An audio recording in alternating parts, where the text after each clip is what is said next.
morning, OHS. Today is Monday, October 5th, and it's a B-Day. I'm your host, Mr. Bach, joined alongside my co-host, Mrs. Nelson. Good morning and happy Monday. It's hard to believe that October is already here. Fall is in the air. I'm excited to get the ball rolling here with our morning announcements here at school. Let's start by taking a look at some of local news that is making headlines. Thanks, Mrs. Nelson. Hannibal Schools recently shifted to 100% online remote learning. Due to rising COVID cases across the district, school officials, along with the Oswego County Health Department, decided to alter plans for approximately 500 students who are attending in-person learning. Remote learning across Hannibal City schools will remain until at least October 13th. Also making headlines, SUNY Oswego continues to struggle to get COVID under control with its students both on and off campus. As cases were on the rise throughout September, SUNY Oswego President Deborah Stanley announced that in-person classes would be halted until cases drop below the acceptable threshold.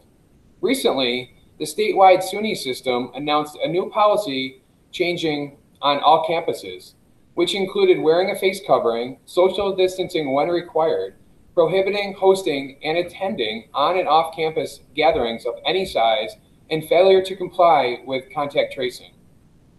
In national news, NFL players, coaches, and staff members are continuing to be tested for COVID daily, even on bye weeks.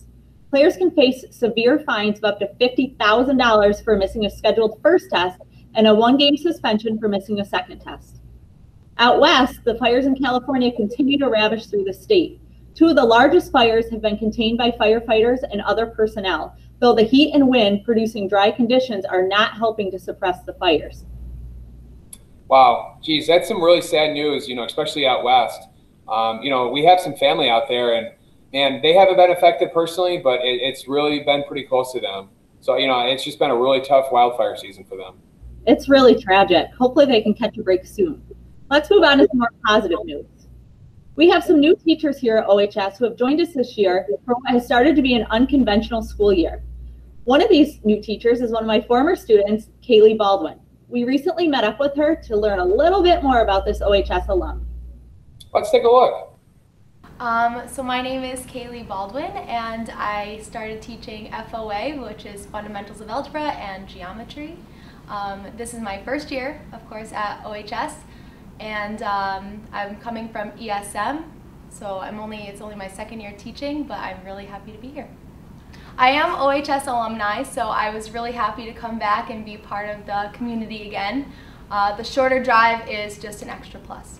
It really stinks I can't meet very many people in person. I mean, even the teachers around the building were stuck to our rooms most of the time, and I really miss seeing the students face to face. I think that's really the worst part.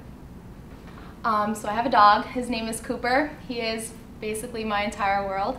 I've been getting back into reading. I play a lot of Animal Crossing. That really saved me during quarantine. And I listen to a lot of podcasts. I'm looking forward to everything getting back to normal so I can see everybody's faces in school and just to grow with the community. That's great. We have such an enthusiastic new teacher here at OHS, and she's an OHS alum. That's great. It really is cool to have her here. Stay tuned for some more new teacher spotlights throughout the week. The 2020 fall high school sports season is underway.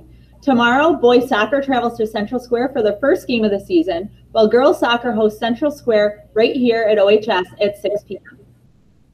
Although fans are not allowed to attend fall sports events this year, WBUC's Primetime Sports will be there covering all the action. Catch us live on our YouTube channel starting at 5:45 tomorrow evening for pregame and full game coverage of girls soccer. And be sure to tune into tomorrow's morning show as we catch up with some of the members of the soccer team to discuss the home opener. Well, that wraps up today's show. Have a great day, OHS.